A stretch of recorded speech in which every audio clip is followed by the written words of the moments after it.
Hi everybody. கூலி படம் எந்த பிரச்சனையும் இல்லாம எந்த பஞ்சாயத்தும் இல்லாம ஏதோ ஒரு பிக்னிக் போயிட்டு வந்தா போல இருந்துச்சு. ஒரு வருஷம் போனதே தெரியல. பிகாஸ் ஆஃப் தலைவர் லோகேஷின் அதிரடி வீடியோ. வாங்க வீடியோக்குள்ள போலாம். வீடியோக்குள்ள போறது முடியாத நம்ம சேனலை சப்ஸ்கிரைப் பண்ணலன்னா உடனடியா சப்ஸ்கிரைப் பண்ணீங்க. அதிரடியா சூப்பர் ஸ்டாருடைய கூலி ஆகஸ்ட் 14 வெளியாகும் அப்படின்னு சன் பிக்சர் ஆல்ரெடி அறிவிச்சிருந்தாங்க. இப்போ போஸ்ட் ப்ரொடக்ஷன்ல பிஸியா இருக்காரு லோகேஷ். இப்போ அதிரடியா எல்லாத்தையும் முடிச்சுட்டு கூலா உட்காந்து ஒரு பேட்டி கொடுத்துருக்காரு. அந்த வீடியோ இப்போ சமூக வலைதளங்கள வைரல் ஆயிட்டு இருக்கு. அதுல என்ன சொல்லியிருக்காருன்னா, நான் என்னுடைய வாழ்நாள்ல எடுத்த படங்கள்லயே எந்த பஞ்சாயத்தும் இல்லாம ஃப்ரீயா அழகா கூலி படத்தை முடிச்சுட்டு வந்திருக்கேன். ஏன்னா தலைவர் கூட நடிச்சது நான் என்னமோ அங்க பிக்னிக் போயிட்டு வந்தா போல இருந்துச்சு. 1 இயர் போனதே தெரியல அப்படின்னு அற்புதமா அதுல தெருக்கி விட்டுருக்காரு. அது மட்டும் இல்லைங்க, அவர் என்ன சொல்லியிருக்காரு அப்படின்றத பாருங்க. கூலி படத்துல தலைவர் நடிச்சதுனால லோகேஷுக்கு ஏற்பட்ட மாற்றத்தை அழகா சொல்லியிருக்காரு. இது தலைவருக்கு மட்டும்தான் சாத்தியம் அப்படின்னு சொல்லியிருக்காரு. என்னன்னா, he made me sit and release. He made me think about my life. He made me cry. He made me laugh. Every day was learned from him. When he said about his life, it will feel like we are just a nobody. He was unbelievable அப்படின்னு போட்டு தெருக்கி விட்டுருக்காருங்க. இதாங்க தலைவர் style. தலைவர் எப்போதுமே எல்லாருக்கும் கம்ஃபர்டபுளா இருப்பாரு. எல்லா இயக்குனர்களும் அதான் சொல்றாரு. கரெக்டா டைமுக்கு முன்னாடியே போய் உட்காந்துருப்பாரு. அதுவும் மேக்கப்போட. இதெல்லாம் தலைவருடைய அந்த அற்புதமான குணம். அதாவது இயக்குனர்களை பார்த்தா ரெஸ்பெக்ட் சாருன்னு தான் கூப்பிடுவாராம். அது எவ்வளவு சின்னவங்களா இருந்தாலும் சரி, அவங்களை சாருன்னு தான் கூப்பிடுவாராம். எழுந்து நின்றுதான் கதையை கேட்பாராம். என்ன பண்ணணும் அப்படின்னு சொல்லுங்க அப்படின்னு. இது போல ஒரு அற்புதமான நடிகரை பார்த்தது இல்லை அப்படின்னு எல்லாருமே வியந்து பார்த்திருக்காங்க. அதனாலதான் தலைவர் கூட ஒர்க் பண்ணதுக்கு எல்லாருக்கும் ரொம்ப பிடிக்கும்.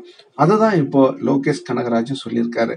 அதுக்கப்புறம் இன்னொரு கூஸ்பம்ஸ் மூமெண்ட்டும் சொல்லியிருக்காரு. என்னன்னா, தலைவருடைய அந்த விண்டேஜ் சாங் திரும்பியும் ஒண்ணு இந்த படத்துல இருக்கு, ரீமிக்ஸா இருக்கு அப்படின்னு சொல்லியிருக்காரு. எப்படி இருக்க போது தலைவருடைய படத்துடைய பழைய பாடலை மீண்டும் நம்ம 2025 திரையில காண போறோம் அப்படின்னு நினைச்சாலே ஒரு கூஸ்பம்ஸ் மூமெண்ட் தான் இருக்கு.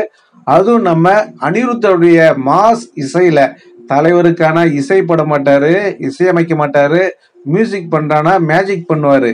இந்த பாடலை எப்படி மேஜிக் பண்ணியிருக்காரு அப்படின்னு நினைச்சாலே ஒரு கூஸ்பம்ஸ் மூமெண்ட் தான் இருக்கு. இன்னமும் பாத்தீங்கன்னா அந்த சிக்குடு இன்னமும் குறையில.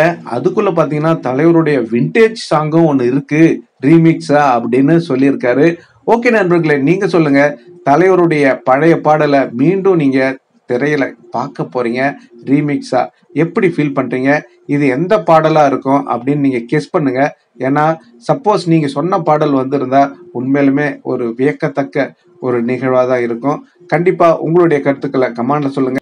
ரொம்ப ஃப்ரீயா, ரொம்ப எந்த பஞ்சாயத்தும் இல்லாம அழகா பண்ணிட்டு வந்த படம் பாத்தீங்களா நண்பர்களே, ரொம்ப ஃப்ரீயா எந்த பஞ்சாயத்தும் இல்லாம அழகா பண்ணிட்டு வந்திருக்காராம் கூலி படத்தை.